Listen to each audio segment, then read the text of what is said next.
Good morning to all of you. Today we are going to discuss another new topic in data structure, that is bubble sort. In this video we will discuss all the points related to bubble sort, like its definition, its working process, algorithm, and finally we will discuss how does its algorithm can be implemented in programming language with simple example.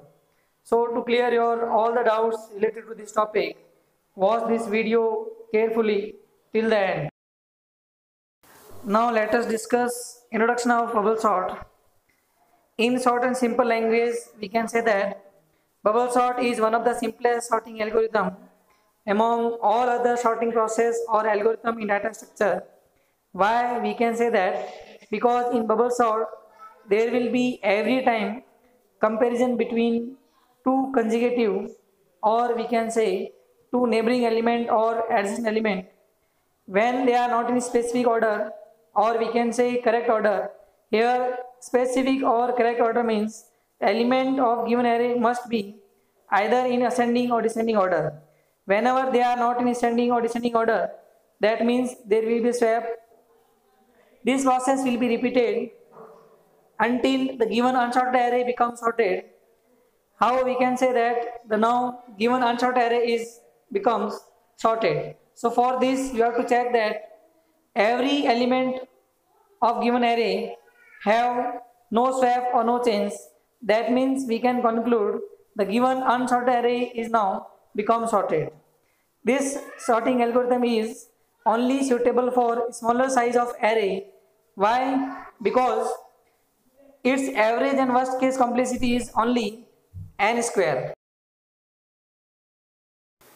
Now we will discuss the working of bubble sort with very simple example. Here we have unsorted array 14, 33, 27, 35 and 10. As we have discussed earlier that in bubble sort there will be every time comparison between two consecutive elements. So at the first 14 and 33 will be compared. 14 is smaller than 33, that means there will be no swap. Now next two element will be compared, 33 and 27. 33 is greater than 27, that means these two must be swapped. So 27 moves to index 1 and 33 moves to index 2. So next two element will be compared now. 33 is compared with 35. 33 is smaller than 35, that means there will be no swapping between these two. Then next two element will be compared, 35 and 10. As we have seen, 35 is greater than 10, that means there must be swapping. So 10 moves to index 3 and 35 moves to index 4. So after iteration first, or we can say pass first, we have array 14, 27, 33, 10 and 35. Still we can check that our given array is not sorted.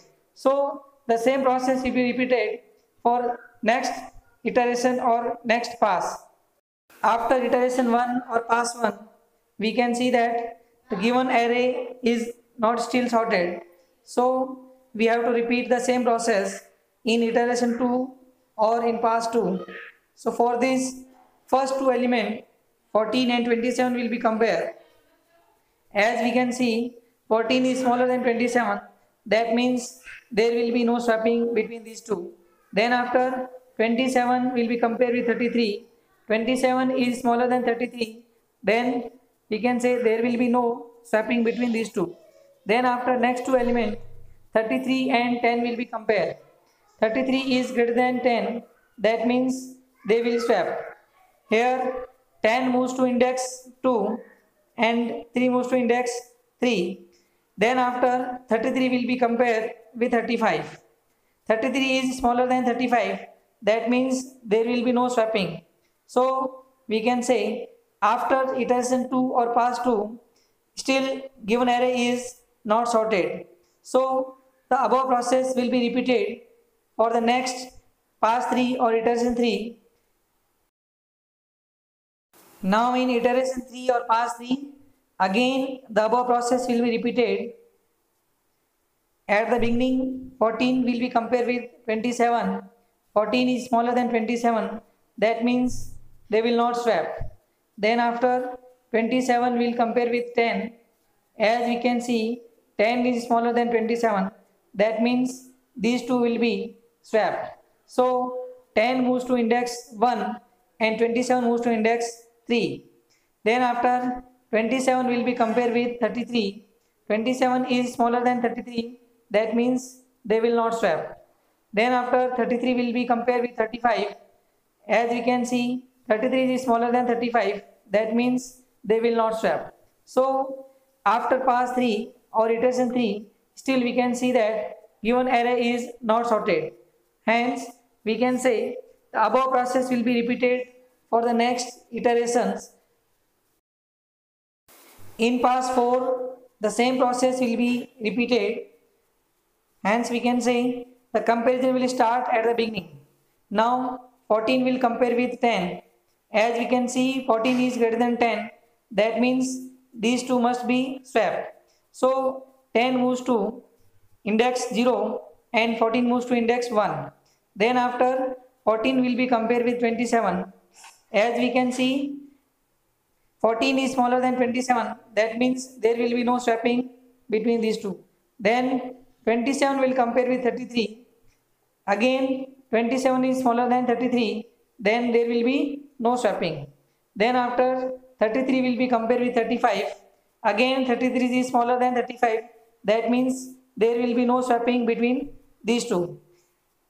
After iteration 4 or pass 4, we can check that now all the elements are sorted. Now let us discuss about the algorithm of bubble sort. It is a very simple algorithm. As we can see, there are two loops. First loop is used for the number of passes or iteration, and second will be used for comparison. In that, there will be swapping among the elements. Then we have to close the inner loop first, then after outer loop, and at the end we must close if conditions. So it is a very simple algorithm. Now let us discuss how this algorithm can be implemented. Now let us discuss how we can implement the algorithm in programming language. So for this, first of all, we will declare the variable as we declared in normal programs. Here we can see there is a linear array of size 100, two loop variables I and j, and temp is used for the temporary swapping and size is used for the size of array. At the first, we will read the size of array and then array element. After reading the size and array element, now let us discuss the main logic of algorithm. Here we can see there are two looping statement and one comparison statement. In looping statement, we can see the index is from 0 to size -1. Why it is considered as a size -1? So answer is very simple. As we know that when there is n element, then there will be n-1 comparison as well as pass. So the same logic or same conditions is applied in both the inner and outer loop. Now within that loop there is a one condition which compare the index first and index next element. If they are not in specific order, then they will be swapped. This process will be repeated until unsorted array becomes sorted, or simply we can say that the value of I in outer loop reach to the size -1. Hence we can say that now array is now become sorted, and then finally the sorted array will be printed. चलिए मिलते हैं अगली video में एक नए topic के साथ. तब तक के लिए जय हिंद, जय भारत.